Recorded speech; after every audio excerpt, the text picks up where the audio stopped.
Okay, then we will formally start the program. My name is Gulzar Karishma Malik. I'm a practicing chartered accountant. I'm into practice since 2009. It is almost more than 10 years now. And my specialization is taxation, both direct and indirect. And my pet area of practice is NGO sector.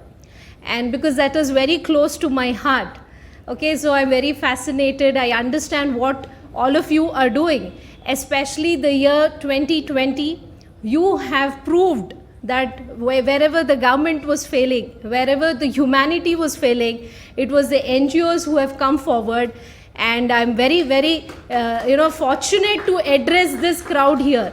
Okay, congratulations. I really pray to God that you should be blessed with abundant resources to magnify your activities and reach, a trend set. You should set a trend in Telangana and lead by an example for the entire country.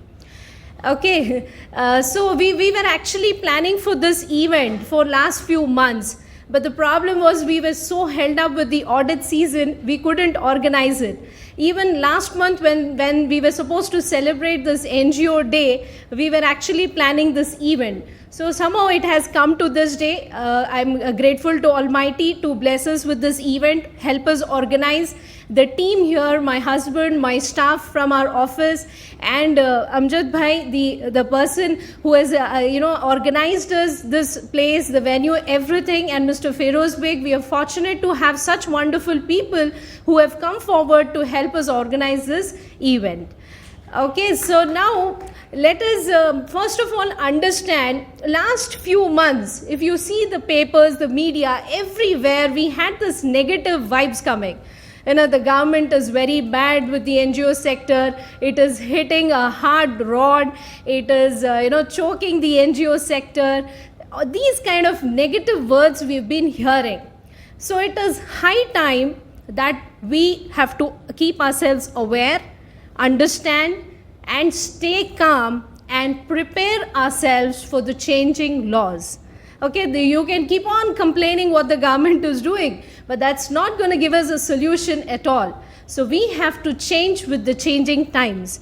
You see the corporate sector also has seen a lot of changes last few years.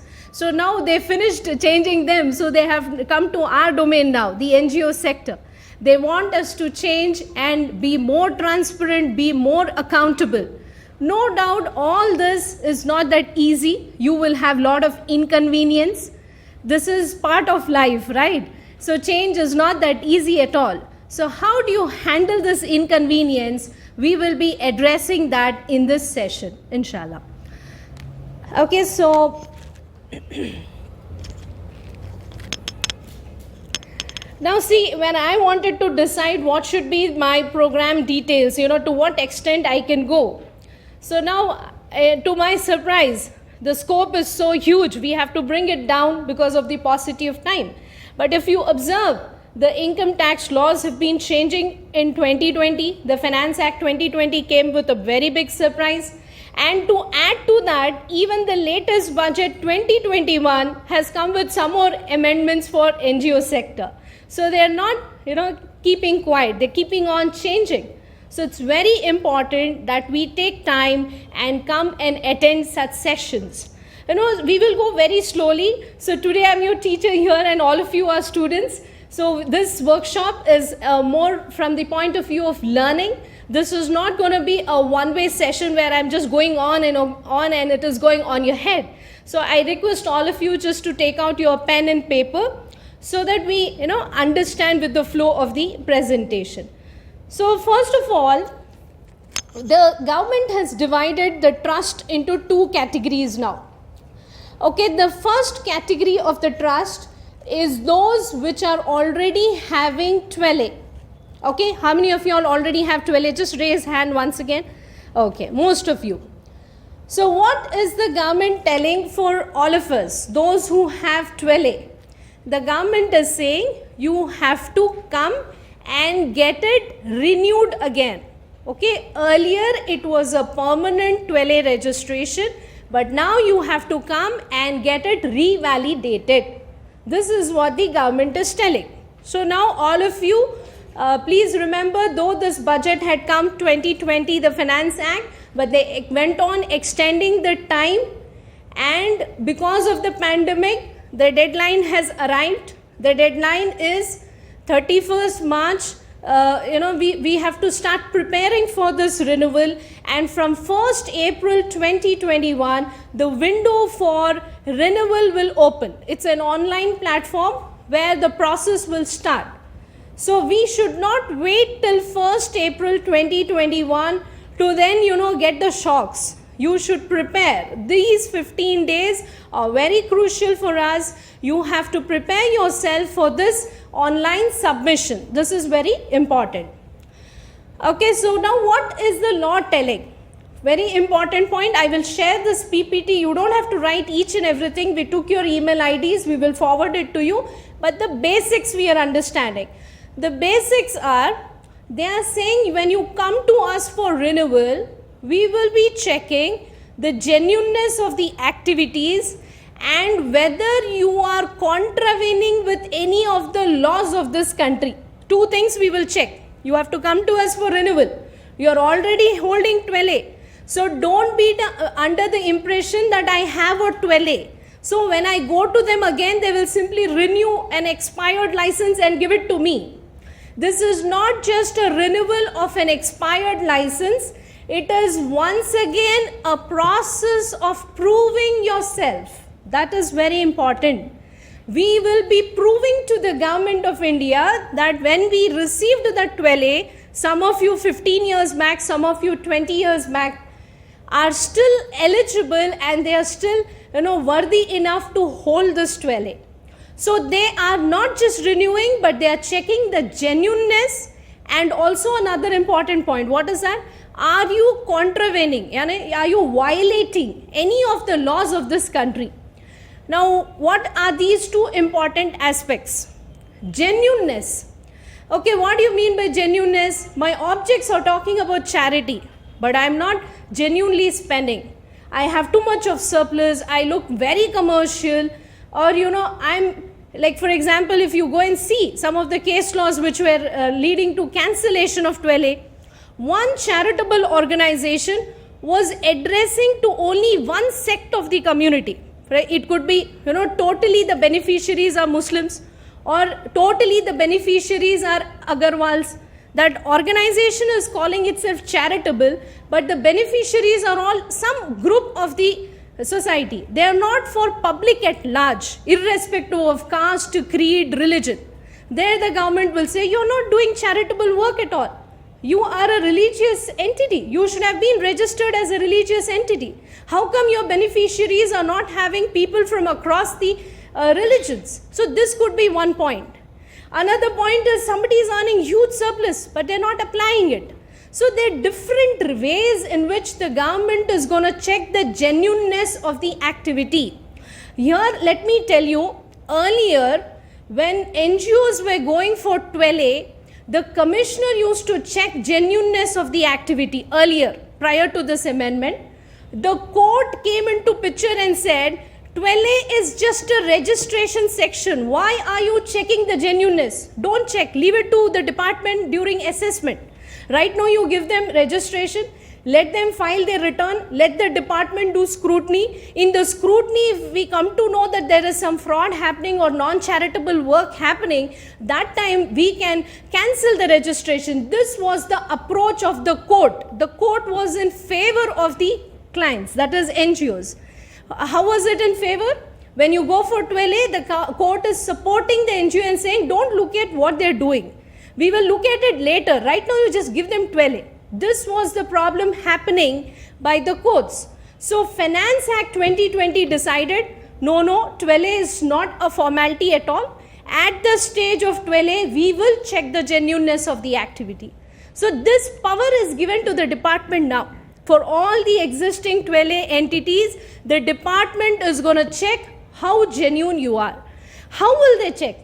They are taking huge data from you. We will be seeing that list now, what all things we are supposed to attach with the application form. You may end up spending 1 month preparing for the data that they are asking. So based on that data, they will check the genuineness. Second important point, they are asking, are you contradicting with any of the laws of the country? Which law? We are right now talking about Income Tax Act. So are they talking about Income Tax Act alone? No. The powers of the department is going to ask you, are you having a trade license? You have an office, you have a small livelihood unit for poor people. Do you hold a trade license under Shop and Establishment Act? Do you have the GHMC license to operate that livelihood unit there? No, I don't have. When you are violating that basic law, why do you ask us exemption? Are you complying with professional tax? You are an NGO, hiring hundreds of people, and you don't bother to register yourself under professional tax. You're not complying with professional tax. You're not complying with labor laws, PF, ESI, and you're asking for 12A. That itself shows that you're not fair enough with your staff. Labor laws are for protecting the interest of your employees.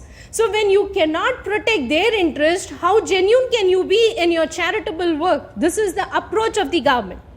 Then they're saying, last 3 years back, from 17, 18, 18, 19 and 19, 20, 3 financial years, every NGO should have TAN number. Okay, last 3 financial years, NGOs are supposed to deduct TDS for the payments that are made by them. Fortunately, when it comes to our clients, we made it very clear. If I am signing your 10B audit report, I will not do it until and unless you comply with TDS provisions. So we literally forced them to take registration and we started complying. Initially, it is uncomfortable. They get comfortable after a period of time. But I know so many of my professional colleagues, the auditors, who are so attached to your NGO that they say, it's okay, this year you're not complying with TDS, no problem. I have educated you, next year you better comply. This kind of personal attachment is there between the auditor and the client, because of which he is not qualifying your audit report. But let me tell you, that is a short-term happiness he has given you. Where will you suffer now? When you go for renewal, your books of accounts, your balance sheet, your income and expenditure will clearly say consultation charges paid, audit fee paid, contract payment done. And the department is going to ask you one simple question: do you even have TAN number? What are we going to reply? No, we don't have TAN number, we were not aware. It came 3 years back and we are still not complying with TDS. So many of the NGOs have not done this. So they are not complying with TDS. Coming to the next one. When we talk about NGOs, do not be under the impression that they cannot do any sale. Okay, under the concept of livelihood units, relief of poor, you can also get into some commercial activity. And this commercial activity needs to comply with GST. Are you having GST registration? Are you complying with GST? Answer is no. So the power of the department is going to check these compliances, labor laws, professional tax, GST. Then comes the embarrassment. No, I missed this. So this is the pain point here. So they are expecting us to satisfy these 2 things when we are going for renewal. One is the genuineness, the second one is compliance with the various laws of this country, including your FCRA. You should not receive any penalty or rejection from FCRA. That again is a minus point. You are suffering in FCRA, then how can you ask for 12A? So all your clearances should be, you are a kind of good boy in all the departments. Okay, this client is a good boy everywhere. Then comes your 12A renewal. So then the department is happy with you, okay, and they will pass an order. And once again, the order has a life of 5 years. Forget about perpetuity. Once I prove myself, then I can again become, relax, be liberal, don't comply. No, every 5 years you will be put to this test. So you should get used to this test before the embarrassment starts. So they will give you an order, you will get 12A number. This is now, it will be called 12AB, and the number which will be allotted to you will be a unique registration number. It's called URN. And basically from this year, the government is preparing an electronic register to give you an identity and update there. This was missing in India. You know, every state was allotting 12A orders, but there was no unique number. We of course had a PAN number, but we didn't have a unique license number under 12A. So now when the order is passed, they will give you a unique number and it will be updated in the electronic database. So we heard about the NRC thing. So now this is a kind of NRC for NGOs. They are making a register for the NGOs. This is what is important. Okay, so application will be online. We don't have to go to the department. The form right now available is 10A. It's the old form. We are waiting from 1st April 2021 whether they will give us a new form or we have to continue with the old form. We have to wait and watch. Right now, no news. The government is silent. Okay, so the points which I was telling, that the department will be passing the order. Now coming to the very important surprise. What is that? No, the department is not happy with you. You could not satisfy the genuineness test. You could not satisfy the compliance test. So what is the surprise? Reject 12A. Okay. So now what is the fate? Reject 12A. What is the fate of that? I'll go and fight. Where? To the tribunal. The commissioner is doing this. You're a genuine case. You still have some scope. You feel, no, the department was not fair enough in passing the rejection order. You feel, that within the law, it is still worth enough asking for 12A. Then you will have to go for an appeal with the tribunal. But please understand, at this stage, when your 12A is rejected, you are treated as a non-charitable organization. So then what are the consequences one by one? Your donor will say, I will not give you CSR funds. The individual donors will say, you lost your 12A, you lost your ATG, I don't want to donate because I am not getting ATG benefit. And the worst thing is, this dangerous section called 115TD. Okay, what is this section? This section is saying, once the department has decided you are not charitable, all these years you were thinking you were charitable, you never paid tax to us and happily accumulated a huge net worth in the balance sheet. Now you pay tax. I will repeat. What is the section telling? 115TD is saying, all these years we were under the impression that you were doing genuine charitable work and we did not take tax from you. We were taking from others. And without taking tax from you, you have built a beautiful balance sheet. A very nice net worth is sitting there. On that net worth, you just pay us 42.74% tax. Are we ready for this? 42.74 on the net worth. We didn't even think of this. People were telling you'll become taxable. So we were thinking prospectively. Okay, okay, we'll do something prospectively. What am I talking? This is not a prospective scenario. Prospectively, you will not get CSR. Prospectively, people are not going to give you money. That is prospective. But the balance sheet which is standing there, that will get taxed. We are not ready for this situation at all. And we don't want to face this. I'm telling you, it is all your efforts that the organization today is standing like this. Just because you didn't know, your auditor was very liberal with you, etc., etc. We can't afford to lose our 12A. This is an asset which has to be held and protected by us. Take it very seriously. And why am I a little upset with the NGO sector? I'll tell you what is the trend in the market. They approach some normal consultant who's not even a professional. They'll say, you handle the accounts. That person will go to a CA, get it signed by him. The CA never in life even saw the activities that were happening in your NGO. He doesn't even know what is happening there. For him, it is just a matter of signature. And that consultant does signature and then it gets uploaded. But today, when you have to face this battle will be yours. They will simply say, We didn't know the government would change like this. So, and you can't even catch hold of them. So, it is our asset. 12A is our license. It is an intangible asset which we have to protect. The legal risk of losing is huge. Let us not even think about it and let us protect this asset. Okay, now coming to the next set.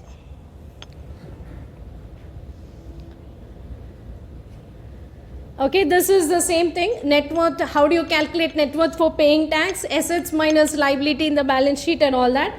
I've already covered.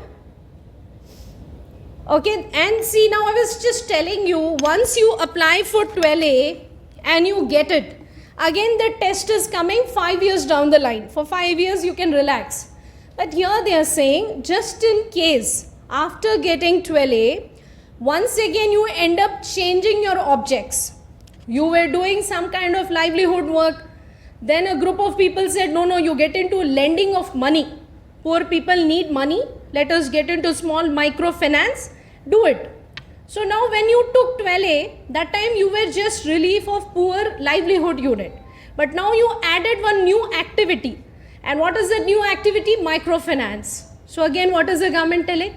You have changed your objects. Please come again. We have to check the genuineness. We have to check what are you doing. You're talking about money lending. Are you taking licenses from RBI, NBFC, etc.? Of course, there are some relaxations. Who has to apply for license, who need not apply. But they're going to check all that. So now you be very careful. Anytime a new project comes in your mind, simply do not say, I will start it. No resolution on record. No changing of objects with registrar of societies, not informing the commissioner, happily doing that activity. This is going to be dangerous. You will have to again go for re-registration if you change your object clause. Simply informing the commissioner is not going to work. They are not asking you to please come and inform us. They are saying once again within 30 days. Within 30 days of changing your object clause, come to us for revalidation of your license. This is the language. Okay, next one. Okay, now subsequently every 5 years we have to go and get it renewed. So let's say my expiry date is coming on this day, 6 months before the expiry, this revalidation process has to start. Okay, now coming to new trust. Now the word is very confusing. Some of you might be thinking new trust means a new trust which is just created. This is what you're thinking? What do you think about new trust? Please tell me. Here the government is saying, according to us, new trust are of two types. You are there last 5 years, 10 years, but you never came to us for 12A. You are new trust for us. Second one, you are just born, incorporated now. Okay, so genuinely just a latest, fresh new trust. So in the eyes of the department, both are one and the same. They are saying you are new trust. You never came to us. The previous one was already holding 12A and it has come. This one never had 12A.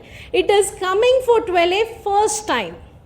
Okay, now what is the approach of the government? If such kind of organizations, you will get so many of your friends who will say, I just started social work or I am doing some charitable work for last 5 years. I don't have 12A. I want to go for 12A. So what do you think we should tell them? So government is telling, we will test you for 3 years. Okay, we will give you a provisional registration. We will not give you a full and final. How am I different when compared to the previous one?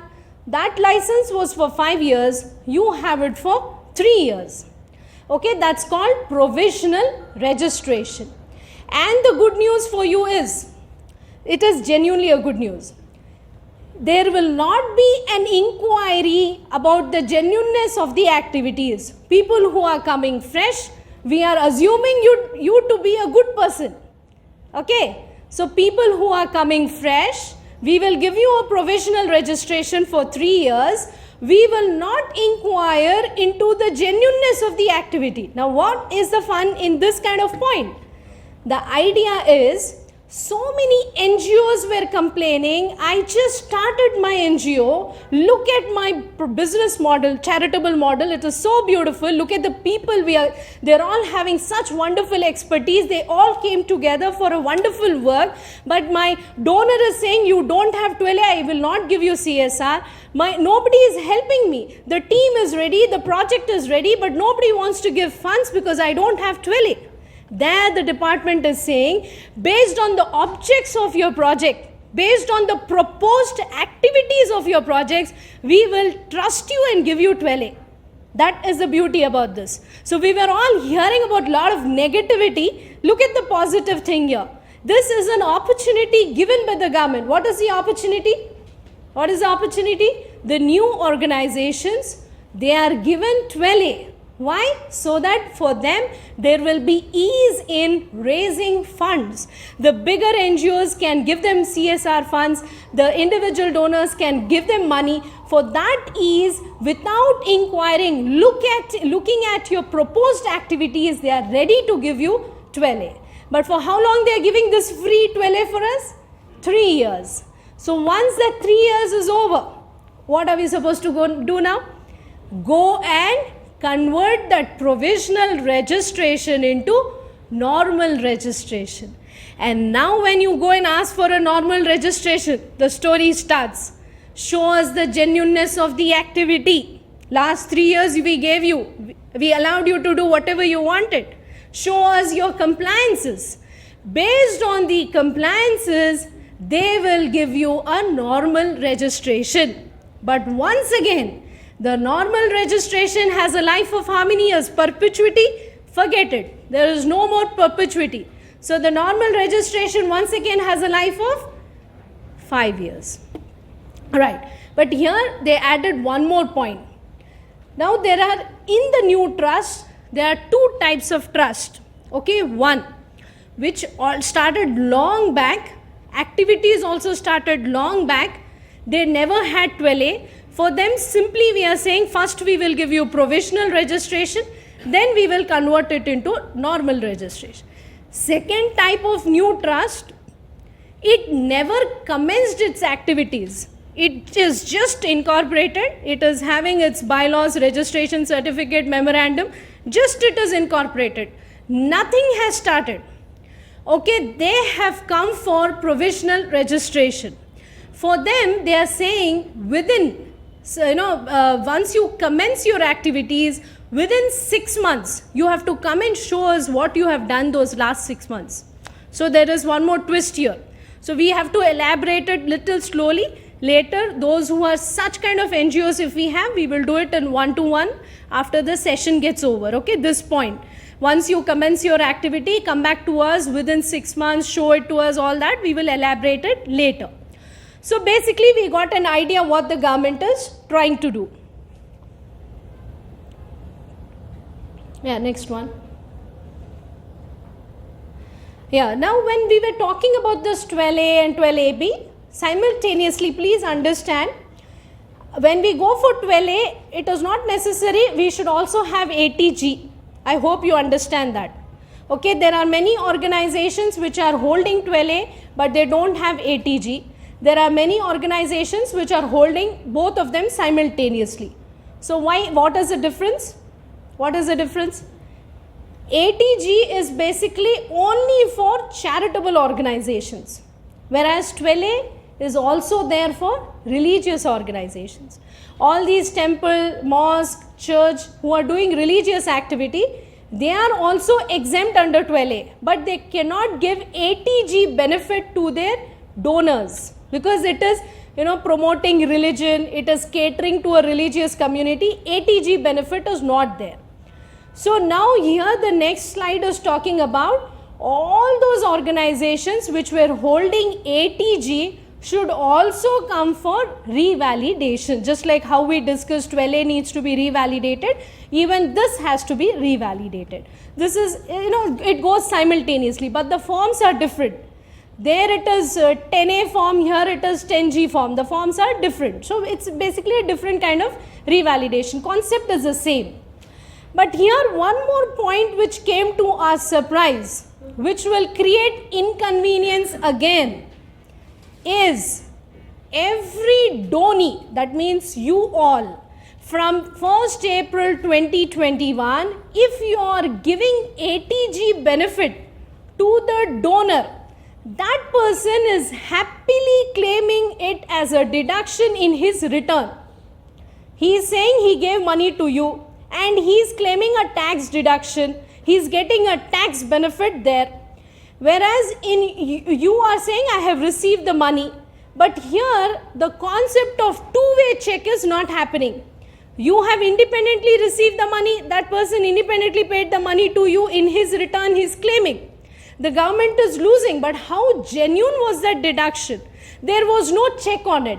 There was no two-way communication. So hereafter the government is saying from 1st April 2021, the donor, the receiver organization, that is all of you, you have to maintain a register of the donations received and you have to file a return.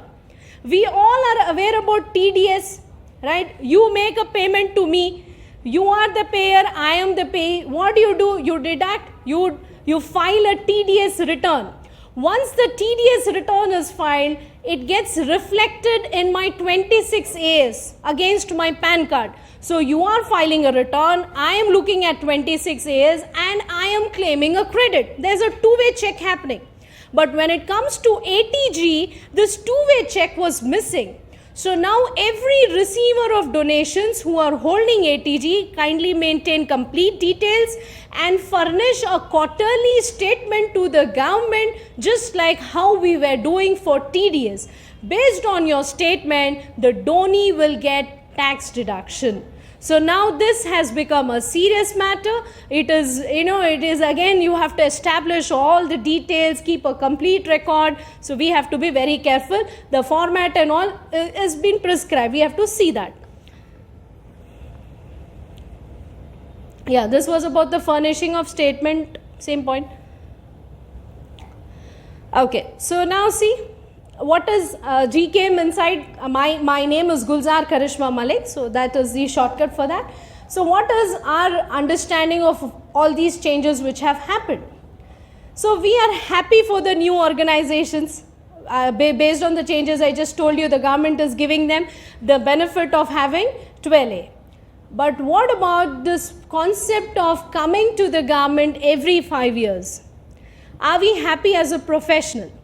See, I'll tell you, just because of the few black sheep in the NGO sector, everybody is tainted alike. Everybody is looked, with that glass that you must be doing something which is not good. This is the approach of the government.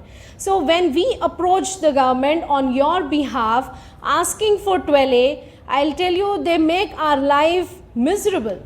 In spite of telling, sir, I was a witness to their activity, you also come and witness their activity, they are genuinely doing this, they still think, no, there must be something wrong.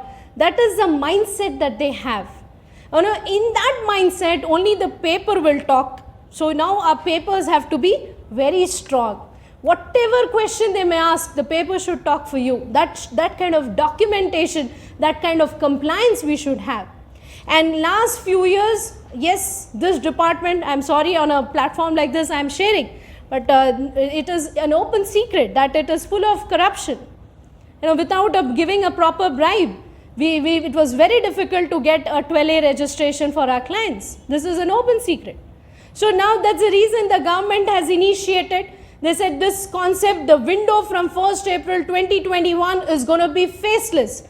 It will be online, where you have to upload the document, and based on your document, he will give you the 12A. I hope he will do that, because when we showed the document, they did not understand. The computer should show it and that person should understand. That's the challenge.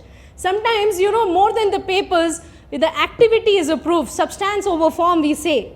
That scope is not there. So we have to see how we will communicate through the online platform. So we have to be very careful in doing that. The challenges are there. You must have seen, when a person is saying his pain over the phone, we do not understand, but when he is there in his physical presence and explaining what happened, we connect to that person easily. So this physical barrier is going to create some problem, but let's hope for the best. Some of my colleagues from the profession, they are giving good feedback. They are saying that in the online, they are getting 12A orders, favorable orders. Without bribe, things are moving. But in Hyderabad, it is not yet started. Let's wait and watch. Okay. So now how do we accomplish this task? Which task? Being ready for this new window which is starting from 1st April 2021. Okay, so we will divide our work into two. Phase 1, Phase 2. Phase 1, preparation of documents. Phase 2, submission of forms. But when I'm talking about Phase 1, preparation of document again does not mean simply a document, but it also means in the background genuineness of the activity and compliance with various laws. Okay, I was bad. I didn't have TAN number. Now I have applied. It is there with me. I have professional tax. I have trade license. I'm complying with labor laws. I'm doing my payroll. I have PF, ESI. We can do it now. Okay, before we go, we can apply for all these licenses today. At least that's going to help us with the embarrassment. You can say, yes, we were not aware or we were not liable to those kind of compliances earlier, but now we have realized, we have cross-checked, so we are complying now. So this work has to be done. That is very, very important. So look at the next slide. Now, what kind of information are they expecting from us? Okay, the data submission goes in 2 stages. First stage is with the form. When we are uploading the form, there are some attachments to be given. That will go. And we all think that's the end. The second story starts when they give us a hearing notice. And hearing does not mean physical hearing. It is an online hearing notice. They will give a big list of 21 items. Please attach all this and send. This is how they are taking data from us. So what kind of data they are expecting? The first one is all the legal documents. They want legal documents from us, the bylaws, the memorandum, and etc. So what do you think we should be doing with respect to this legal documentation? Whatever we have at office, attach it and give it? No. We will check. What is that we are going to check? When we incorporated the society, those 7 people, are they still there? Or somebody, is left, or somebody unfortunately has expired. So if there is a change in the management, do we have adequate resolution that so and so person has retired and we have appointed this person? Did we submit to the registrar of society? Do we have an e-seva, me-seva acknowledgement for such submission? This kind of check we have to do. So management that time, management now might be different. We have to check that. Then your objects. When we incorporated, the objects were 4. But now we have 10 different kinds of projects. And some of the project does not fall in the object. The object is education. But we are into some kind of relief work, which is not connected to education. Then what are we supposed to do? Amend the object. We have to again do the paperwork, pass the adequate resolution, submit to the registrar, do this amendment. So now when we talk about legal document, please ensure the name is correct. That agent of yours who did the incorporation ended up writing something, but on the PAN the name is different. Name correction might be required. Address correction might be required. The address in the document is different. The address in the PAN, in the bank statement, everywhere it is different. How are you going to satisfy the department? You do not have a proper communication. Registered office does not even exist. This kind of questions may come. So we have to check our papers very carefully. This is not just a paperwork which is a formality. Give your heart to it and see where the gaps are. Okay, this is a serious matter, I'm telling you. Now coming to modifications. Okay, all the modifications, when we incorporated that time the story was different. Now things have changed. So if there are modifications, everything should be in place. self-certified documentation at least should be there for the modifications which have happened. Okay, then names of various institutions run with address. I'll tell you what happens here. When you're taking CSR funds, to the donor you gave a list of 10 projects at 10 different corners of the city. But unfortunately, when your auditor was filing income tax return, he is not aware about the various projects which are carried out by you in different name, different style, different locations. So he was just updating 2 or 3 projects in the ITR, and that is going to the government. But actually you have more than 10 projects. There is a mismatch again. So you have to check your ITRs now, what went there and what are you actually doing. Because in the last minute rush, there the utility does not check, no, it should be 10, how come the auditor is filling only 3? That utility will not stop the auditor. You have to be very careful there. So this problem may arise. Okay, number of institutions. Audited accounts for last 3 years. Here comes the catch again.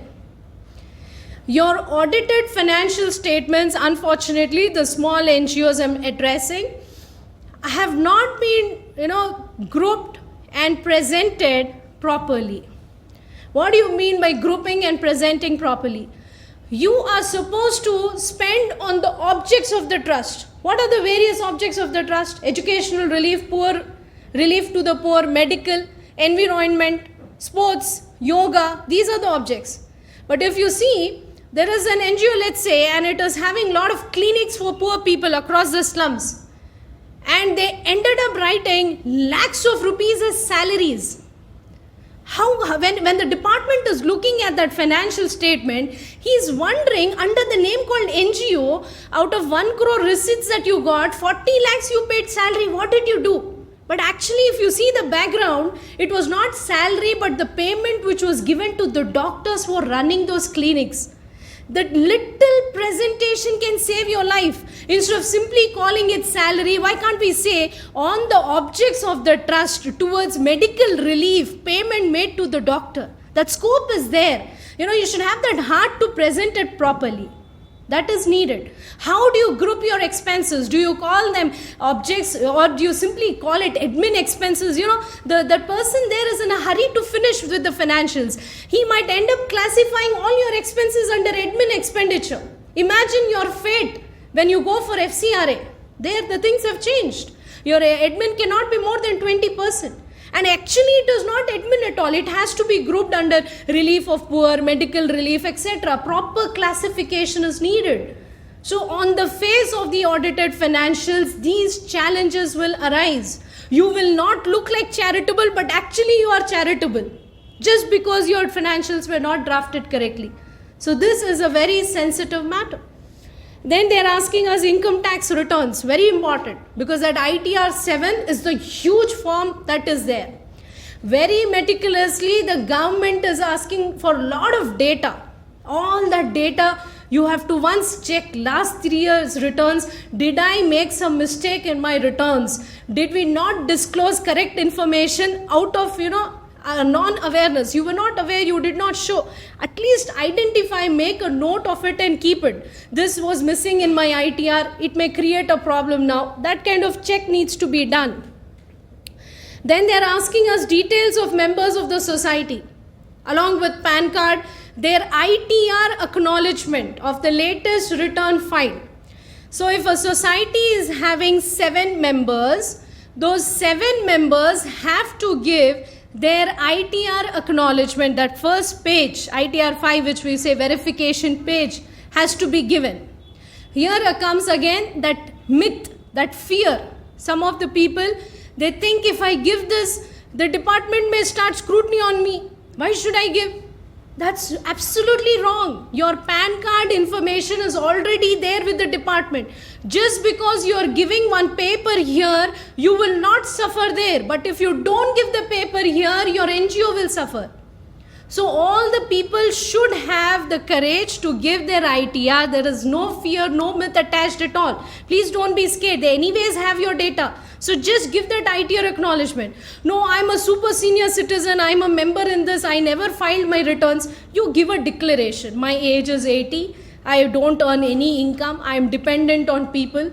But the declaration should also be true. And we do not know whether what you're doing at the background. So you should say, there is no taxable income at all. That's why I haven't filed my returns. At least the declaration will save us. So this is very important. We have to counsel the members to give the paper to us. I'm telling you, they will take 1 week time. We are facing that. Just to convince them. I have to convince them. Out of all respect, no madam, this is how it is. Please give. Nothing will happen. Then they will give. That accountant will not be able to convince. So be careful. It's a sensitive matter. Then annual report of the activities along with photographs. So here comes again an important point.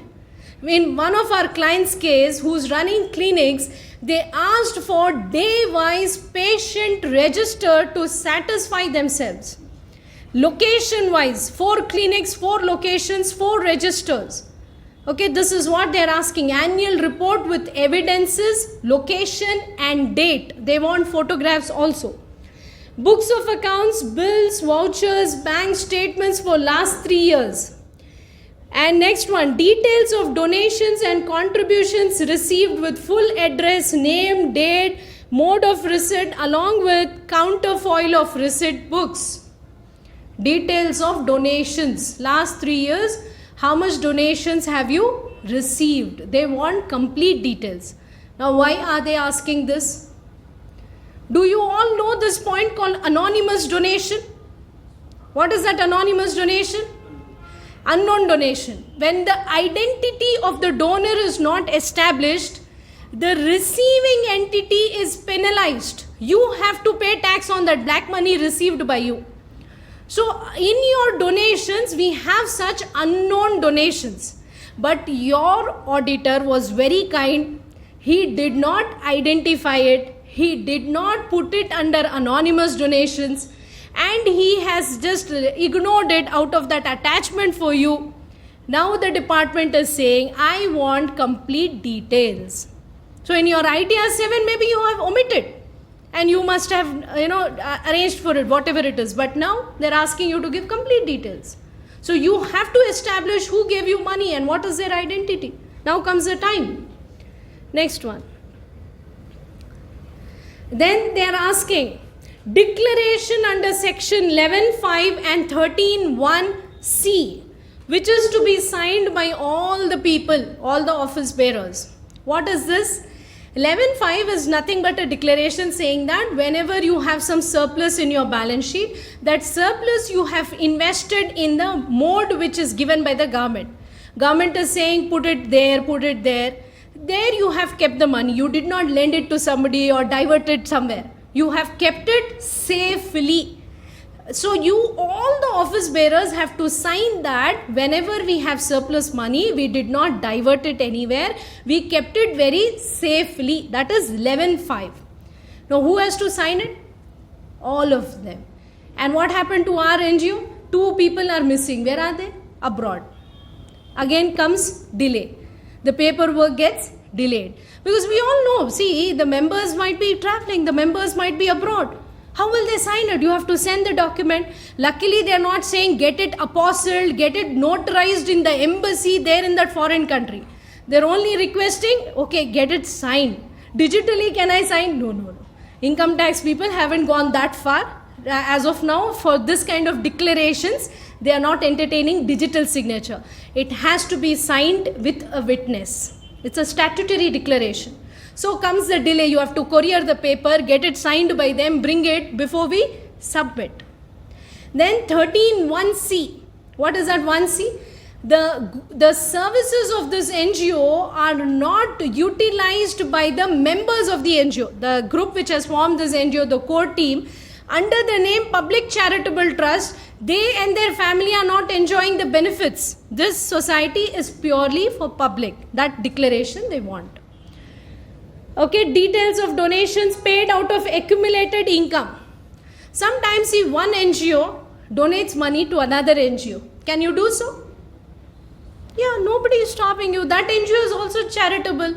Same objects, your objects, their objects are matching. So that NGO said, please give some money. I don't have funds. My funds are stopped. There's a small project. There's a list of beneficiaries which are waiting. Kindly give some money.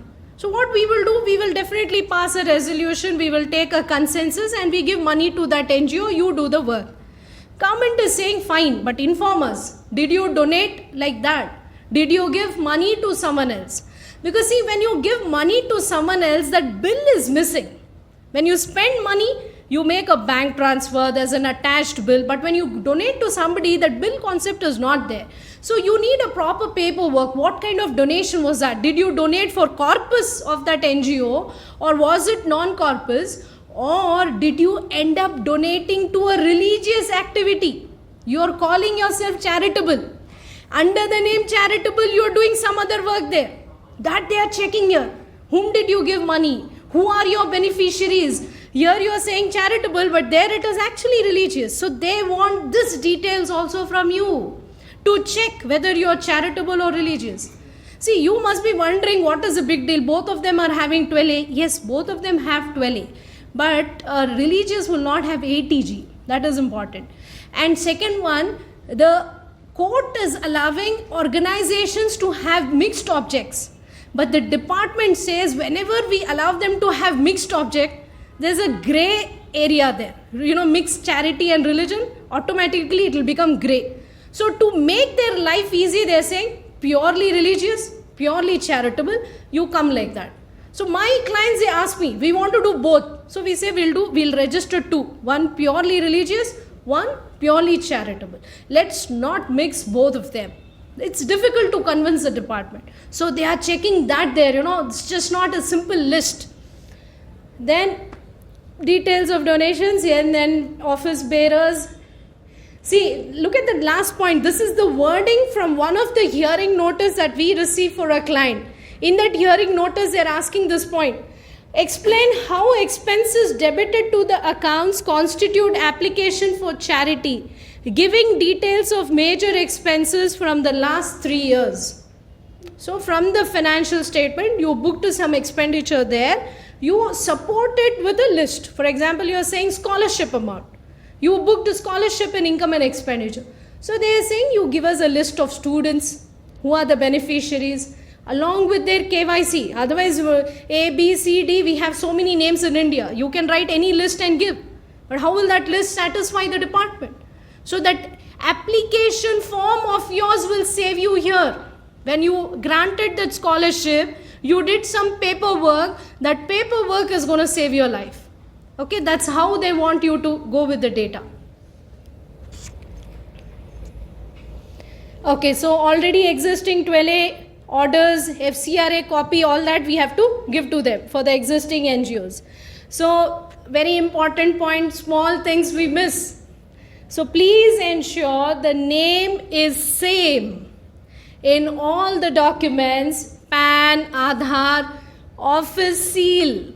There also there should not be any mistake. Letterhead, bank statement, everywhere you should have same name. Please check this. If there is any error, correct it. Okay, and do not end up giving some accountant's personal mobile number, email ID. Please use your official number and email ID, because now everything is online communication. So your accountant should not tell you, "Arey, I receive a notice but I forgot to tell you." That kind of gap should not be there. So it's very important that you give a proper communication number. Okay, so see, now I was telling you this month is crucial. Why is it crucial? We are not in a hurry to upload the documents. To upload the document, the window is opening from 1st April. April, May, June. We have time, 3 months time. When are we going to start uploading the document? Only when we are convinced that everything is correct. Okay, so phase 1, we will just check if some amendments are required. And we will execute those amendments by passing appropriate resolution, We will submit it to the registrar of society, etc. Do all the paperwork pertaining to the amendments. Okay, basically, when we were going for 12A registration for our clients, the department is obsessed with some points, income tax clauses. They are saying whenever a document is coming to us, a memorandum of association or a trust deed, bylaws, etc., the officer is searching for these points. Okay, these are the very crucial points. These are called income tax clauses. Okay, now there are some old NGOs, 20-year-old, 15-year-old. That time, the department was not searching for these wordings. And your documentation was done by an agent who did not know Income Tax Act. He only knew how to incorporate a society for you. He did it for you. But now if you see that old document, these clauses are missing. Okay, no doubt, court is saying the government should not put pressure to insert these kind of clauses. The society is governed by the Societies Act. But that's a different story. We are not getting into the legal route. We are getting into what is convenient. Tomorrow when I submit my document to the department, what kind of questions I may get from the department. So department is asking these points from you. Point number 1, there should be a clear, in the object clause you should write there in your memorandum that whenever there are funds, funds will be invested according to 11 subsection 5. That is safely kept. I will not divert it. I will not invest in equity. This kind of points should not be there. 11.5 investment points should be there. Okay, and then accounts will be maintained and audited. The services of this organization will not be diverted for the benefit of the members. The core team should not end up using this organization for their personal benefit. That kind of clause should be there. In case of winding up, we will transfer all the assets to a like-minded entity. That point should be there.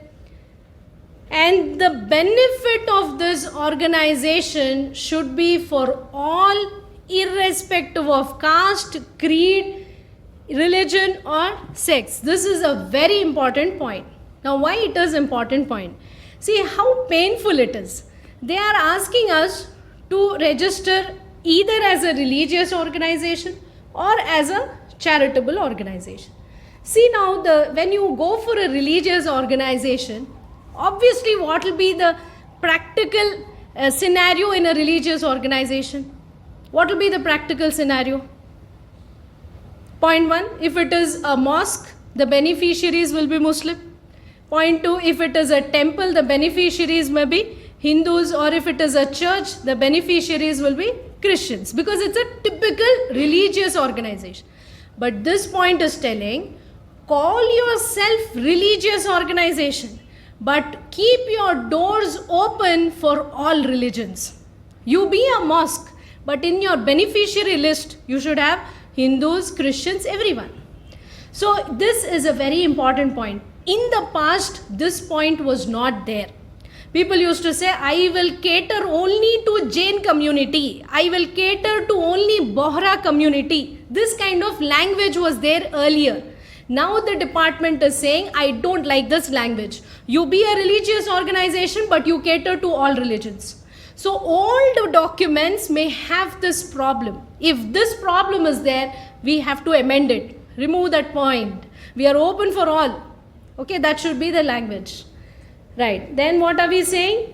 Charitable activities are confined to the territory of India only. Okay, some of the philanthropic youngsters, youth especially, they are so futuristic and they have a very wide vision. They will say, I will not restrict myself to India. I will spread my activities beyond India. This is his vision. He will write in that document. You can write it. The court is allowing, but the department will say, I don't like it. That's a problem. That's the approach of the department. The department is saying, if you write activity outside India, that is beyond my jurisdiction. How will I come and check the genuineness? If you write it in India, I can come and check. So I can give you 12A. You don't write such points. This is what the department is saying. So we have to check our document. The old document might be very futuristic. We have to change it and say, no, only India we will restrict. Okay, so I know I want to do something outside India. You create some entity outside India. Why do you want this one to do it? This should have a joint venture with that entity. Go conduct some workshops, programs. Nobody is stopping you. But you say your activities are, restricted to the territory of India. Okay, then coming to our next slide.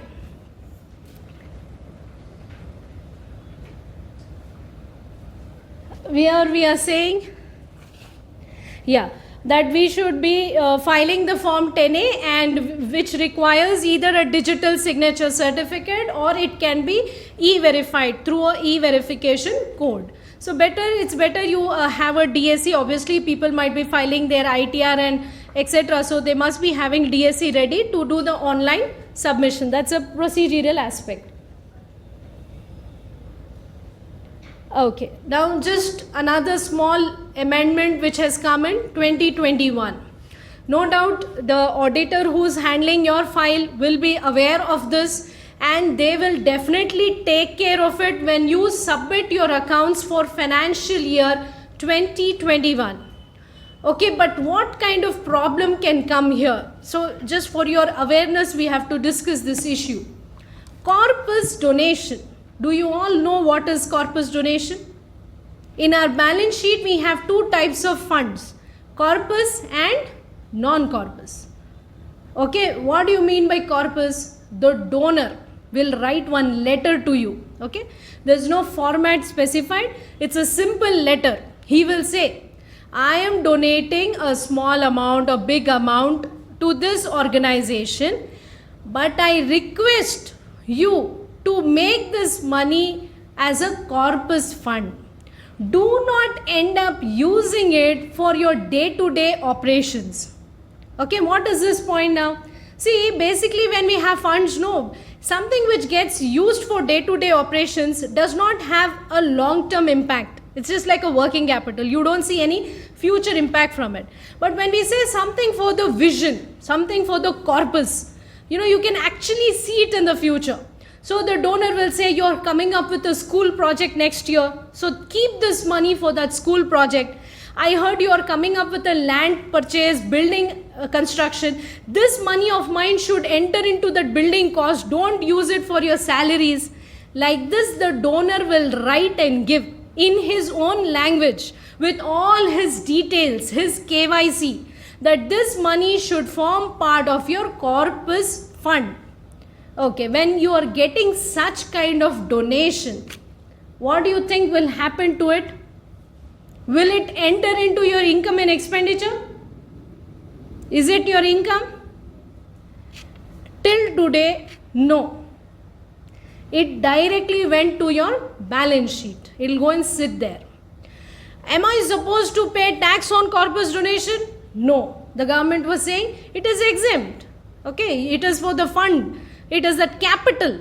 For you to better understand, normally you see when somebody is introducing capital in a company or a business, capital never enters the profit and loss account. Where does it go? It goes to the balance sheet. So this corpus was supposed to go to the balance sheet, and in the income tax return, we will call it exempt donation. We are not answerable about how much we have used, to what extent is left, etc., etc. Corpus is that happy amount which is happily going and sitting there without much disclosure.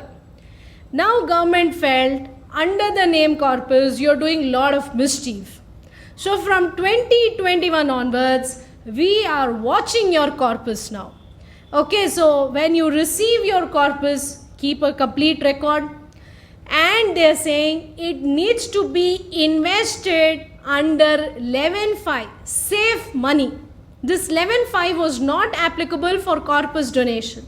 Now they are saying that corpus money should be invested and kept according to 11.5. Only then we will give you exemption. There are a lot of issues on this area as to how the auditor will handle it in his audit report, in the financials, in the ITR, which right now we cannot discuss. Very, very complicated topic, earmarking of the corpus and how it should be presented. But just keep in mind, if you received any corpus in financial year 2021, please go talk to your auditor. That's very important. That has to be done. Okay. Now, we can skip the next one. Okay, another good news, okay, for which has come from 2021 budget. What is this good news? Okay, the government is saying all the educational institutions and hospitals, you can go for 1023C section. Instead of going for 12A, you can opt to 1023C. Okay, why? What is so good about 1023C? The good news this year is, this section till last year, how it was functioning. A school is coming to us, a small school, and they are saying, Madam, we are running a school of 500 students. What is the tax effect on us? What was our question to them? First biggest question, what was your gross receipt, annual turnover from that school? The school replied, it was less than 1 crore. So what did we say? Okay, enjoy. You need not register with income tax department. You don't have to go for 12A. You don't have to go for an approval under 1023C. As an educational institution, you up to 1 crore without any registration, you can enjoy income tax exemption. That's why all the schools in our city, they are happily not filing returns and not paying taxes. The reason is, without their knowledge, they are actually enjoying the benefit of 1023C section. Okay, so understood now, those who are running educational institution. No, I have a typewriting institute, skill training institute, will I get this benefit? No, no, no.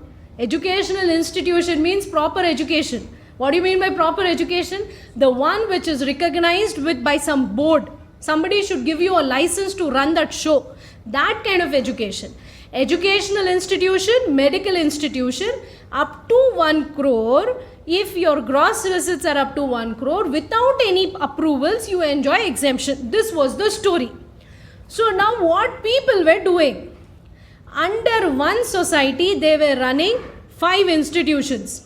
Okay, institution number 1, pre-primary, institution number 2, primary, then secondary, then higher secondary, then school, high school, something like that. And all of them were enjoying and saying that for every license, society is one, legal entity is one, but the licenses given are different. Each institution, different license. Board of Intermediate is separate, school is separate, pre-primary, primary is separate. So we are holding about 7 licenses. And all the 7 licenses, if you check independently, each license, each institution, my turnover is less than 1 crore. So society was having a turnover going beyond 10 crores. But institution wise, it was less than 1 crore. So what did they all do? They never went for any registration. So this amendment came. And when they announced this amendment, see the diplomacy of the government. The government is saying, all small NGOs who are running these schools and medical institutions, good news for you. Earlier, the limit was 1 crore. Now the limit has been enhanced to 5 crore. That means your turnover up to 5 crore, you enjoy, run that school. No need of any registration, no need of any approval. But with a condition. What is that condition now? All the licenses under that society, school, pre-primary, everything put together should not cross 5 crore. That's the approach of the government. At one place they are saying, there's good news for you, but that good news is coming with a condition. So what is the condition now?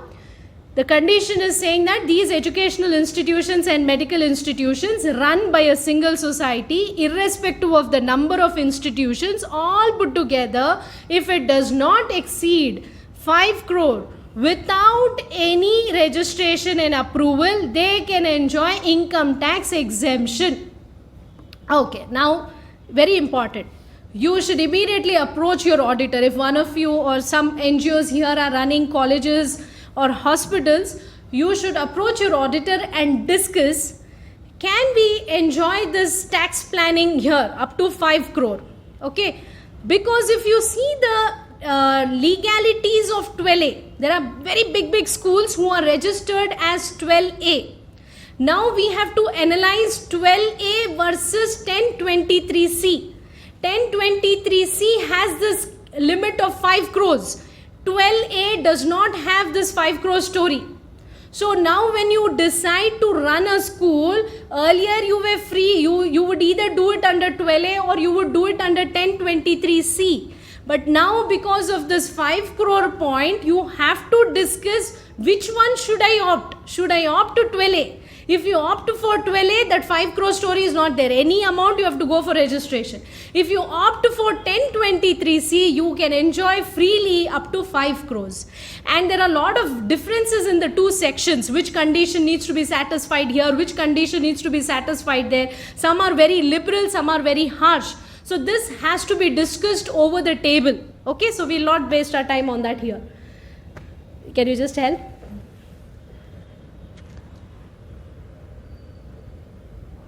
Another slide, please.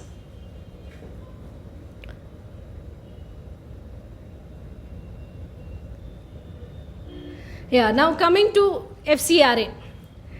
FCRA again is a very big topic. We have to spend more than 2 to 3 hours discussing it in detail. But right now, briefly, we will touch on to it.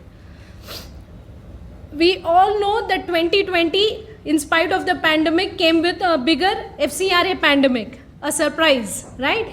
What was the surprise? The government is asking us to open a bank account in New Delhi SBI branch. So how many of you have already submitted your documents for opening bank account? Those who have FCRA. Okay, so in this hall, one person has finished, okay, 2 people have finished submitting FCRA bank account documentation. How many of you all have FCRA? Raise your hand. FCRA. Okay, so many are having FCRA, but the paperwork for submission is not over. Okay, now very important point. There is a lot of confusion on extension of dates. Now when I'm calling my client and saying that madam 31st March is approaching, have you opened your bank account in New Delhi SBI branch? So immediately the reply is there is some extension up to June. Like, which extension are you talking about? See, now FCRA 2-3 things are happening simultaneously. Your FCRA annual returns 1920 have been extended up to June. That is one. Second one, those whose FCRA license is getting expired, every 5 years that will get expired, you have to go for renewal. That got extended till May. And what are we talking about? Opening of bank account. This did not get extended. And what is the date? What is the timeline? 31st March 2021. That is 15 days from now. Why? What is so big deal about 31st March? I will do it after 1st April. I will do it next month, aram se. But what is the problem if you don't open it by that date? All the FC funds, foreign contribution that has to come from 1st April will be freezed. It cannot come in the existing account. That is the problem. So if I do not rush and open my account by 1st April, I will not have funds with me from 1st April onwards. The government is not allowing you to take the money in existing account. That is the problem. So that's why we should be in a hurry. Again, why it is in a hurry? Please let me tell you, the paperwork for opening that bank account again is taking lot of time. Why it is taking lot of time? For the new organizations which did not have FCRA last year, they got it this year. Their Darpan ID has to be created. They don't have Darpan ID. Others have Darpan ID from last year itself in the past. Darpan ID is creating some issues. That is hurdle number 1. Hurdle number 2. For opening this bank account, they want all the office bearers to give their Aadhaar card number. But unfortunately, 2-3 people are missing. They are out of India. Okay, for last many years. So doing their Aadhaar card, PAN card is creating hurdle number 2. Hurdle number 3, the bank is asking all of them to sign a very important declaration. What is that declaration? Under this NGO banner, which is eligible for FCRA, we will not get into unregulated deposit schemes, multi-level marketing fraudulent schemes. This kind of nonsense work we will not be doing. This kind of signature is required by everyone. So the person who is sitting in Australia will immediately, his reaction will be, I'm so scared. If I sign this paper and tomorrow I realize that the NGO did something like that, I will be subject to prosecution. I don't even want to sign. Resign me from this organization. Appoint someone else. That is the reaction of the people. When the law is becoming stringent and the law is expecting signatures here and there, all the declarations, affidavit, it's not a simple signature, it's a statutory declaration. And tomorrow if you don't stand by it, you can be prosecuted. So many people are hesitating now to give their name and to be part of your NGO. They want to take an exit. They're saying you appoint somebody. We don't want to sign. That's the fate of the paperwork that is happening. All these affidavit and declarations have to be signed by all the office bearers. The very resolution to open a new bank account, do we need a resolution? Yes. So that resolution also needs to be signed by everyone. So those NGOs who have people who are locally available, they are fortunate. The paperwork will get over quickly. But those NGOs whose members are outside India, this paperwork will take a lot of time. And if you have not initiated this process, then it will create a lot of hurdles for you. So this is very important issue that we had to discuss. And along with this, the government is also allowing you to simultaneously operate 2 accounts. One is this FCRA designated account, which is in New Delhi. We are not going to New Delhi. We are just submitting the papers here. The account is getting opened in New Delhi. This is going to be that receiving account. But I don't like SBI. SBI is very slow. I want to use some other account. No problem. You create or you tag another account in any bank of your choice as a utilization account. No problem. Go ahead. You can have any utilization account. But please don't forget to inform Ministry of Home Affairs about these bank accounts which you have opened. How do I inform? Shall I write a mail to them? No. There's a procedure. There's a form. You have to fill that form within 15 days of, because we're all so happy that bank account khul gaya. We go and report to our management, bank account is open, go ahead. But please don't forget, after opening the bank account, one more formality is left. What is that formality? Informing the Ministry of Home Affairs through the proper form. Okay, next one. Okay, now see. From 1st April, the New Delhi branch, which is receiving your money, I don't know, it's like a control account. They receive there and then they pass it on to you. When they are receiving it there, they are saying, please be very clear about this. Name of the beneficiary, name, account number, address and country of residence of donors. At the stage of receipt itself, they want complete information about the donor. See, I am into my profession. We do this quarterly filing of FCRA returns for our clients. We look at the bank statement and we ask our client, there's a credit of 2 lakh rupees in your FCRA. Please tell me the details of the donor. I have to fill it in that quarterly return. That client will take 3 days time. Because some donors are regular donors. We are affiliated to some NGO, they will keep on sending money, we have their details. But sometimes, when you publicize your activity in the social media, etc., somebody likes your concept, they end up crediting your money to you. Then you will sit and wonder, where did this 2 lakhs come from? The credit is there, but you don't know. You have to go to the bank, keep asking, please see the transaction details, where did this money come from? So this practical difficulty was faced when we were filing quarterly returns. So that's why now the government is telling, at the point of receipt itself, we want to capture who the donor is, where the money is coming from. So next time you publicize your FCRA account and try to do fundraising, just be careful. Don't end up, taking money from Tom, Dick and Harry. We will not be able to trace them.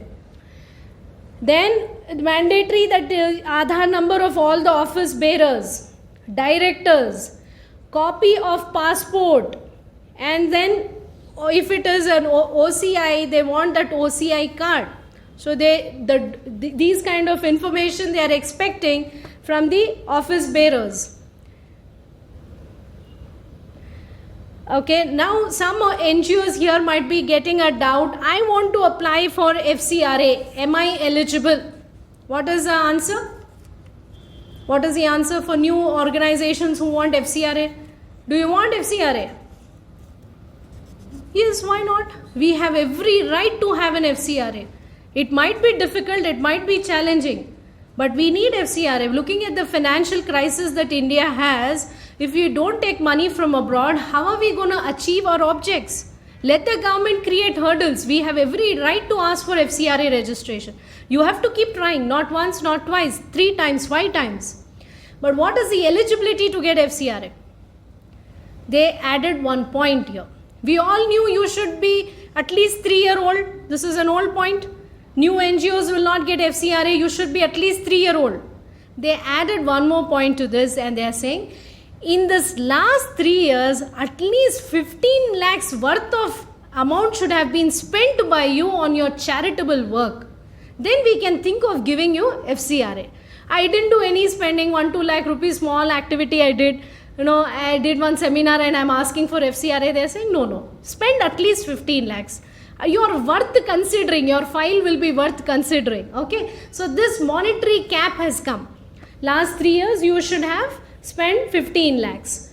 And see, they are expecting us to give lot of affidavits and declarations, etc., because of which many office bearers are hesitating to sign. Next one. All the changes which happen, you have to keep informing FCRA department by filing the appropriate forms. Okay, we all know this point which came into the news. What was this point? FCRA sub-granting is prohibited from 2020 onwards based on the new amendment which has come. What do you mean by sub-granting? See, you have to understand, we have big donors like IR, Islamic Relief, Canada. They give money to one NGO here in India, Delhi. From there, the money comes to Hyderabad. That's a hierarchy. Why is Canada-based NGO depending upon a Delhi-based NGO to give it to Hyderabad? See, it's like this. There are a lot of implementing NGOs, small NGOs. We had floods in Hyderabad. Some 5 NGOs are doing good work. Floods in Kerala, floods in Kashmir. So this Delhi-based NGO should identify affected areas, should identify some good reputed NGO as an implementing agency.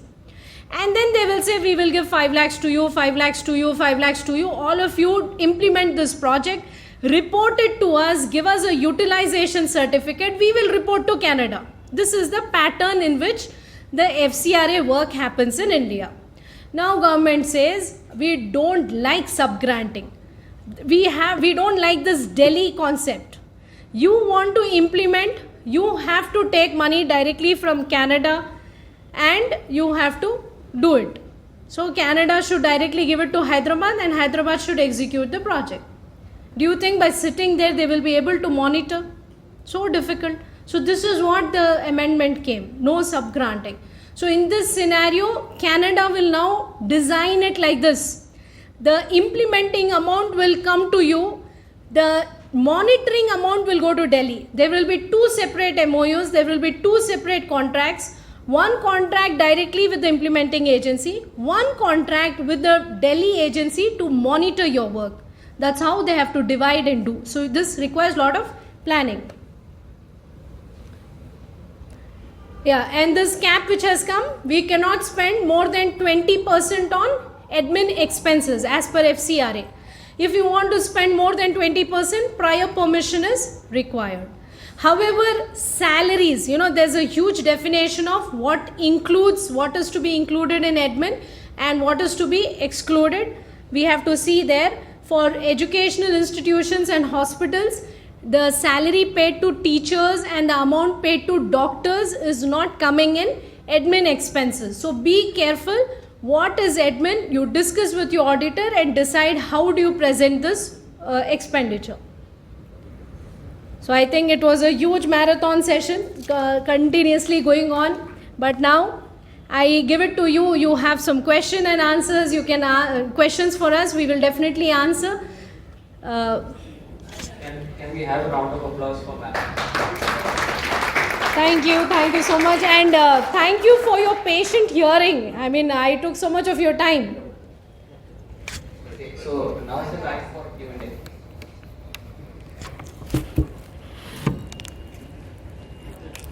First of all, thank you, Karishma. That was an interesting thing, and more than anything else, I think everybody listened to it with rapt attention, because everybody is scared when a CA is standing there and explaining these things.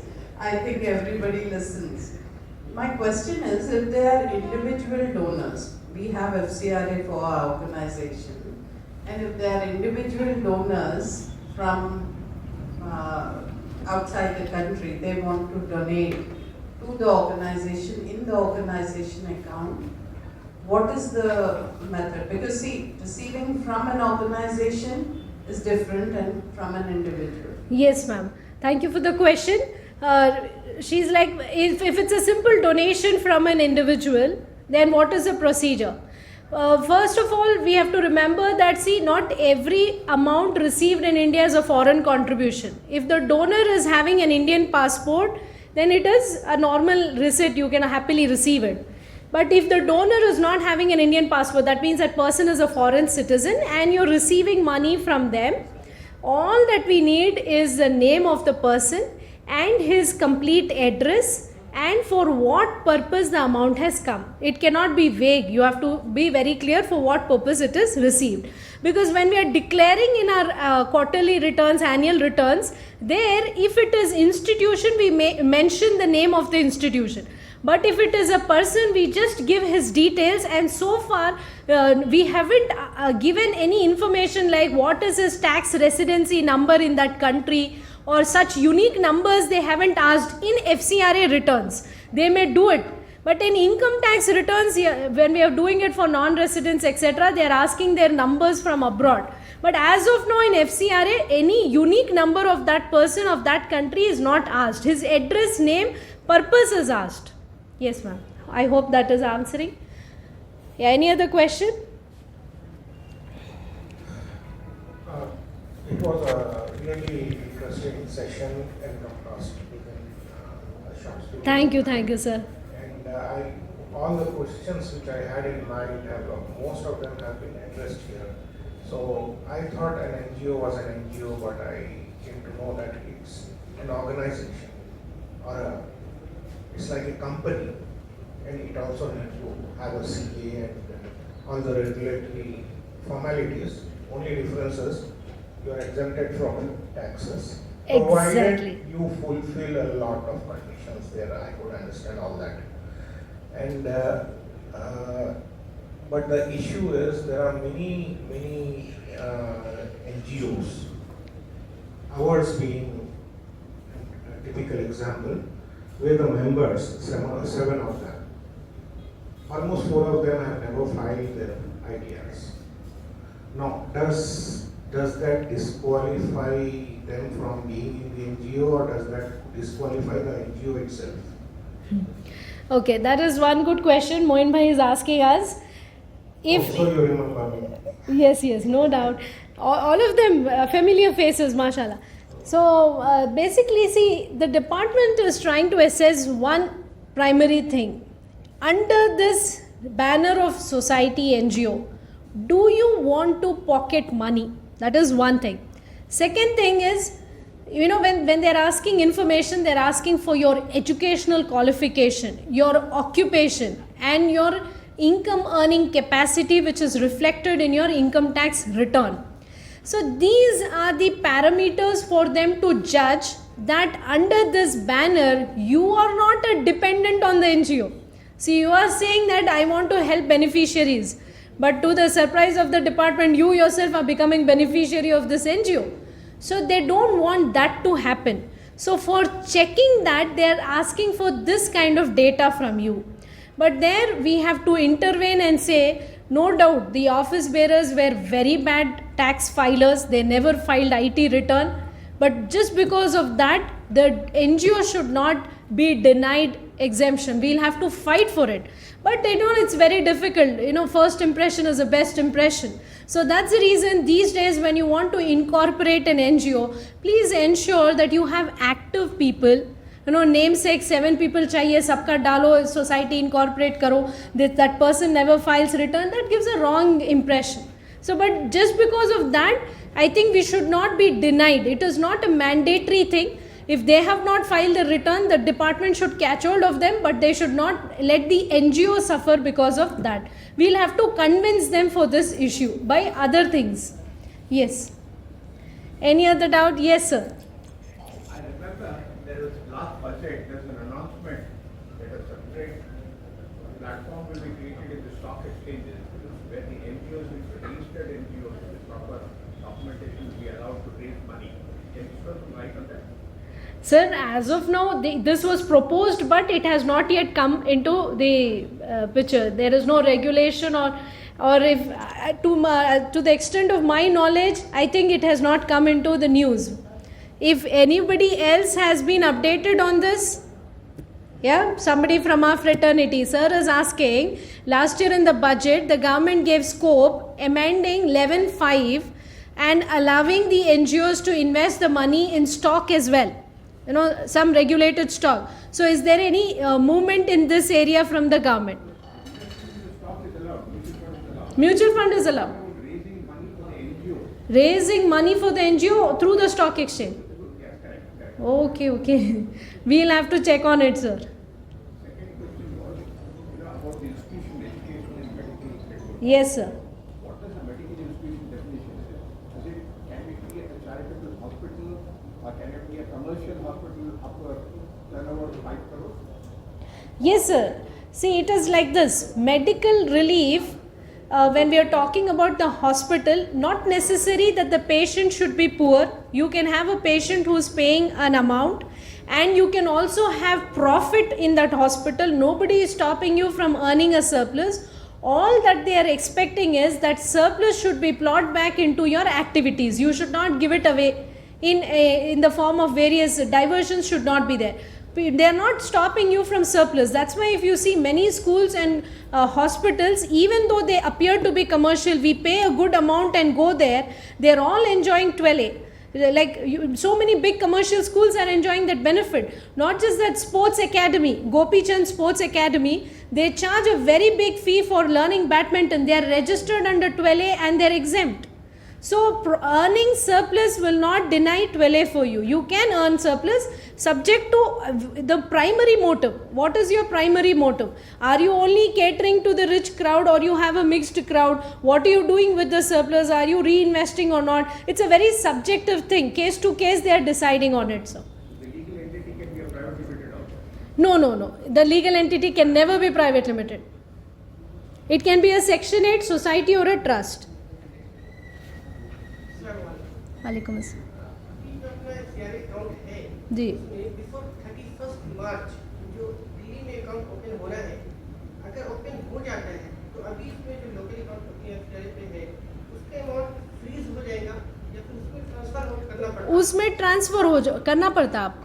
In case अगर open नहीं हुआ दिल्ली पे, क्योंकि बहुत ज़्यादा SBI में भी बहुत ज़्यादा स्लो रहा अकाउंट, अगर अकाउंट ओपन नहीं हुआ ये अमाउंट भी फ्रीज हो जाएगा?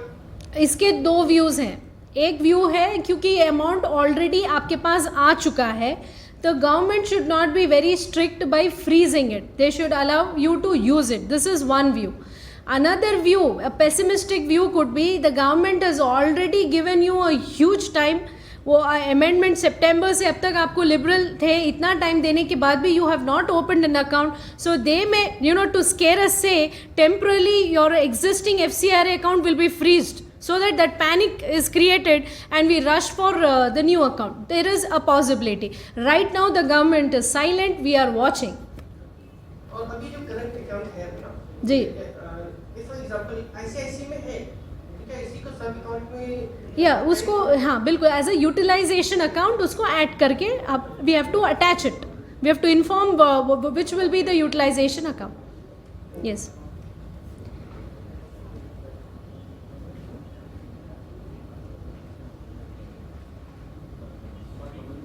जो सोसाइटी है जी सर. टोटल टर्नओवर 1 करोड़ है, 1 करोड़ के अंदर है. जी.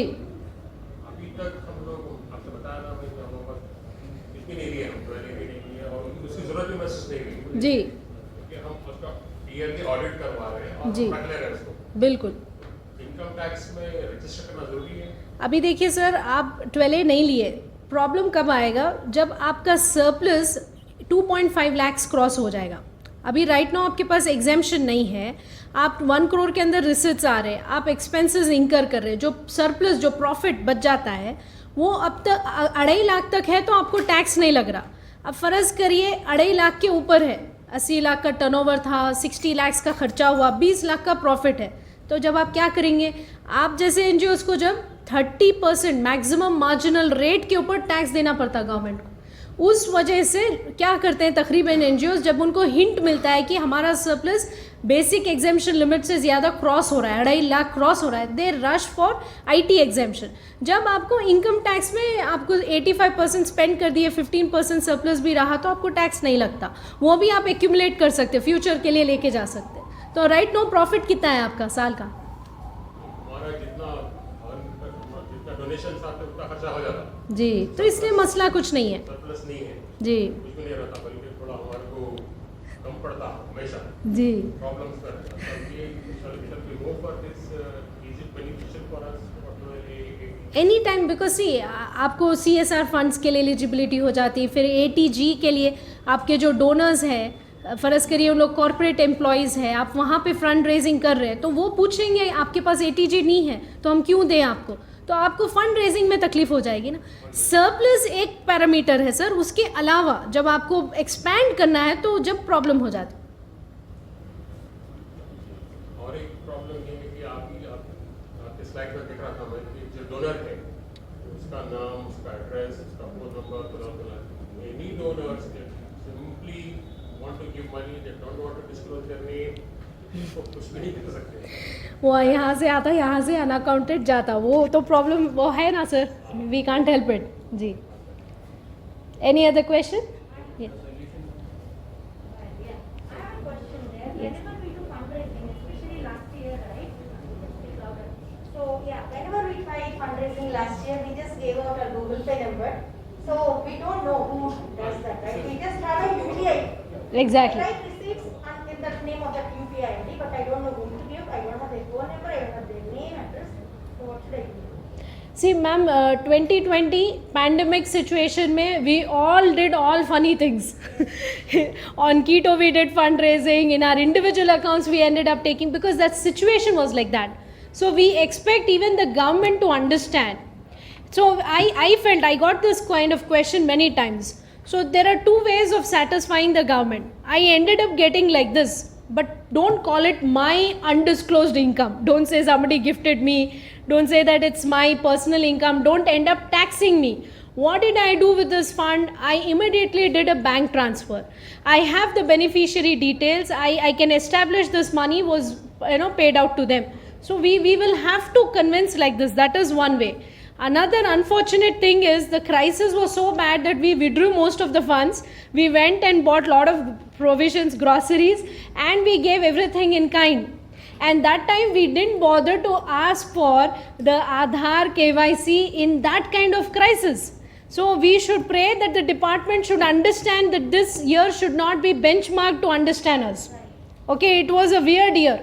But hereafter we cannot keep saying situation वैसा था इसलिए we did like that. We have to have everything on record. And I think Shabir sir should guide us. He's got very perfect documentation, Saleh Rashid Charitable Trust. Nothing goes in cash. So, sir, how do you do so much of digitalization in your trust? Not just now, from years I'm seeing you. The way that we do is we make sure that even if it is a 500 rupee payment, we need to make sure that it is going to the bank. Okay, That's all. There's a simple time system. That will create an KYC itself. exactly. Bank details and other things are there. So that is one. Second is that on this point I can probably share with you that we had an experience where income tax department tried to put a taxation on us for all the income. Whatever donations we receive, they say there is income to the society for this trust and we need to tax at a marginal rate. The stand that we took is that the money that we receive is for a particular head, either it's a zakat or whatever it is, and then that we have received the money with a direction to give to somebody else, and that we got separate two heads.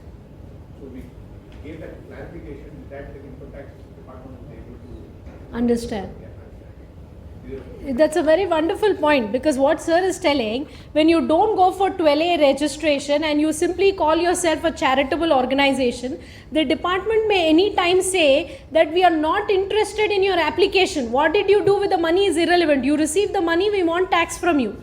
So sir's NGO was also not registered under 12A. He was receiving, he was passing it on.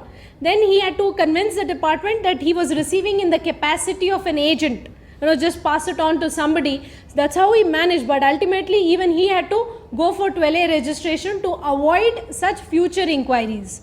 Because see, if I earn 10 lakh rupees salary and I donate it in the mosque or temple, the donation is irrelevant. You have earned, that is important. That gets taxed. So that's why it's better to go for 12A. Yes, sir, you added a very value-added point to this discussion.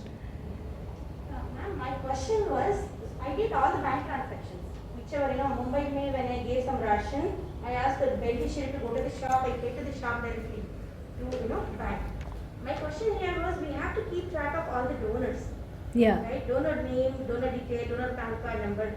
That is where we have a problem, because many people donated and we couldn't really know who donated.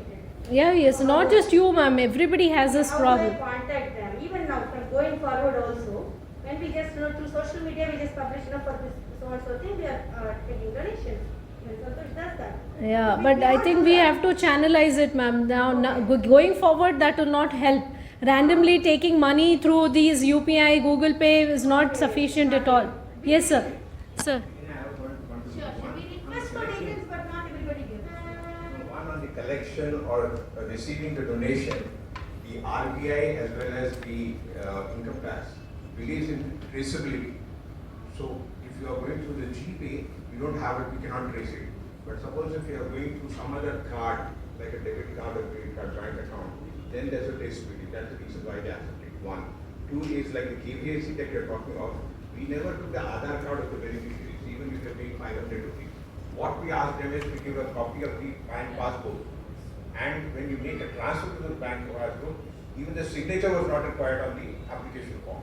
The only thing is that they need to check out. So if you are doing a monthly payments, if it was 500 rupees, he saw the bank statement, saw that 500 rupees been debited with 3 rupees towards the NEFT, he was quite satisfied about it. He said, I don't need anything else.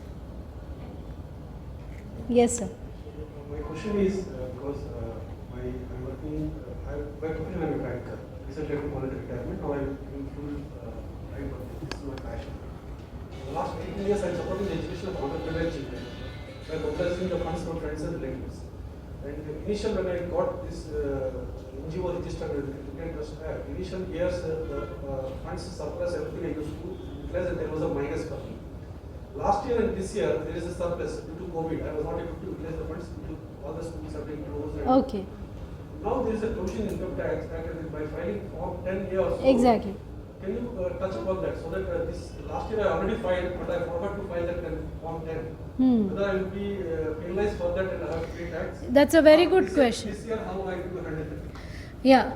Sir is asking, in case if our surplus is more than 15%, up to 15% the government is allowing, but if the surplus leftover money is more than 15, what do we do? Sir, there are two ways. One is a shortcut, not advisable, is we should have pushed that money to the balance sheet as a liability. That was one shortcut in a scenario where Form 10A was not filed on time. You have shown it as bills paid. Okay. It's a liability. You have shown it as liability. Okay. So basically that is one approach. Whenever people have too much of surplus and they are not in a position to do with 10A, they pass a resolution saying that this was a liability advance received for some activity to be done. But proper way of doing it is submitting that online form before filing of income tax return.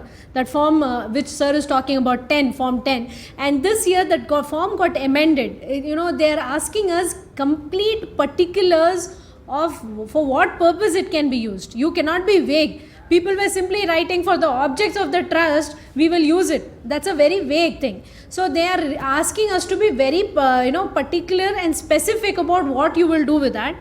And second important thing, the CA fraternity is requesting the government for condonation of delay. Many clients missed on submitting this form on time. So now see, the assessments have not started, your ITR is not getting processed. So I request that we should submit this condonation of delay. There is no online format for it. You have to do it on your letterhead and submit it to the department showing the difficulty. You have to explain it to them. One more question, because Yes. there are no employees. I am the one-man army. I don't have any office. You touched upon few important points, that is the trade license, social tax, TAN, GST, all these things. Is it mandatory for me? No, sir. Everything has a condition. See, labor laws will apply when the number of staff is more than 20. Trade license will come when you have that shop and establishment thing. So everything comes with a condition. If you're not subject to that mandatory condition, not required. Yes. Last question. Yeah. I don't have FCRA, but my friends and relatives who are in foreign countries, they remit funds to my account. Oh. Without disclosing who has done it, how to handle that one and how to... No, but is the bank now allowing you to take that money? Yeah, I'm getting it in the IDFI bank. I'm getting it. Directly personal. That person who's giving, he must be an Indian, sir. He must be showing Yeah, his... he's an Indian. If he is an Indian and he's having Indian passport, no banking channel will stop him from giving money. Am I correct, sir? Which one? Funds from NRE account cannot be. NRE account you cannot. NRO is allowed, okay. Yes. I'm getting it, but I had a doubt that I should accept it or not. Okay, no, if it is coming from NRE account, the bank itself will stop. That's what sir is telling. Bank is not stopping this, that's It must be NRO, yeah. thank you. Won't stop. Oh, Funds are not departable, it's going to a non-departable account. So bank will not stop. okay. On the part of the receiver to take it from NRE. So you need to make sure that the funds are not coming from NRE and not really share your account number unless you know where to source. Okay. Another point I wanted to make was most of the people there are not aware of their safe investment under 11.3 or something. Mutual funds is already available. There was a restriction. Yeah, they allowed. But there were only those 4 or 5 which were of UTI were allowed. Now today, any mutual fund they can make the investment. Yes. Including stocks. Right? A lot Yeah. of people keep the money either in a current account or in the fixed income. Yes, sir. But that is properly utilized and the corpus itself can go. True. See, what sir is saying, most of us have this corpus in our balance sheet and we end up making a fixed deposit, which we know that it doesn't earn much return for us. It is less than inflation, in fact. So sir is saying 11.5, when it got amended, mutual funds is also allowed for NGOs under 11.5.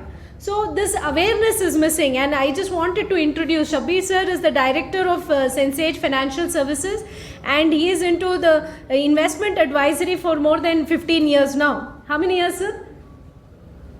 More than 15 years, yes. So Alhamdulillah, he is an ethical investment advisor. He advises on Sharia based investment as well. So why we should traditionally think of just FD as an investment mode? Why can't we, open up for the other classes of investments? So he is a right person to guide. If you have corpus and you're putting it in normal fixed deposits, we strongly discourage that. You should explore the other alternatives.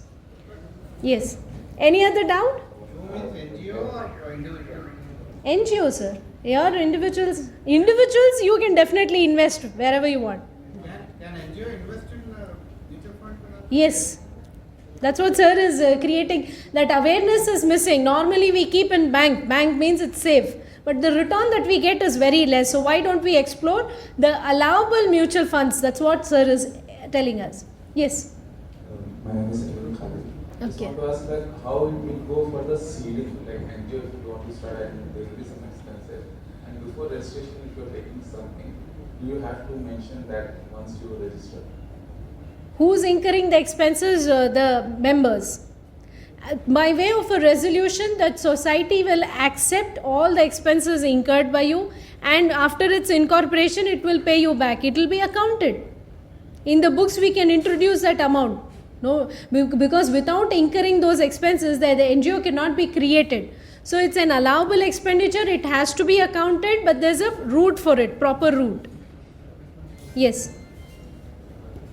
Any other doubt? I think we got exhausted now, but I request all of you to join us for tea and snacks. Okay, yeah, please. Actually, this pandemic, everyone got problem, and we have a staff problem and everything. What are the services you are providing to the NGOs? We want that. And is it possible that, is there any software which can be generated from your side so that we can feel that we can time to time we can update that software, which will be much helpful for all the NGOs. Exactly. Okay, that's a wonderful point that sir has raised. Yeah, we are a team of chartered accountants. We are a 10-member team, and my partner is also available here in the hall. He is Mr. Sajid Mohammed. He qualified about 3 years back, and we are doing this practice. And the best part about is we have this virtual CFO services. Okay, all of us think that only the corporates should have a CFO. But let me tell you, you can also engage professionals like us as a virtual CFO. You know, what do you mean by that? See, we take care of your end-to-end things. You know, this is the legal risk that you're carrying. If you don't comply this is what is happening.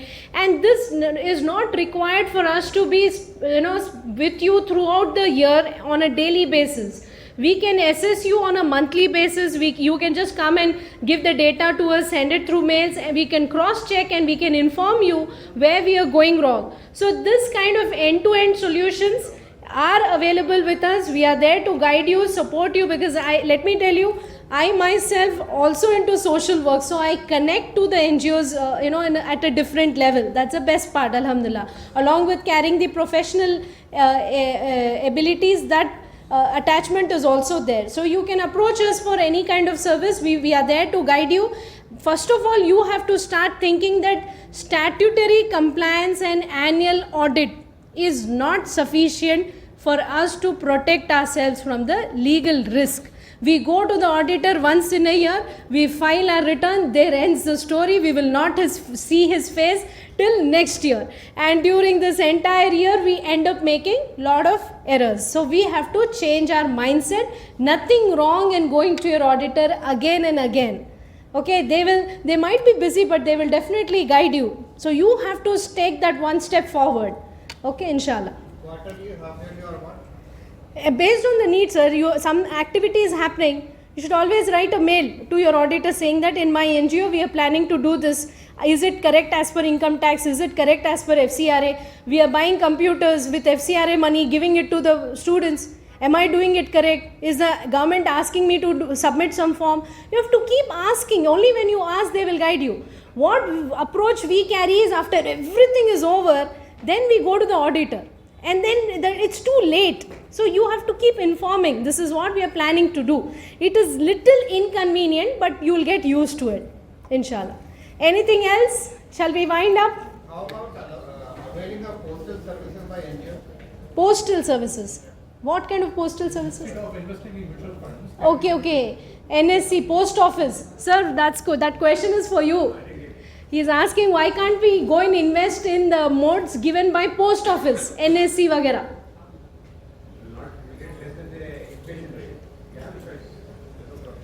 You have a choice, but the return that you get is very less.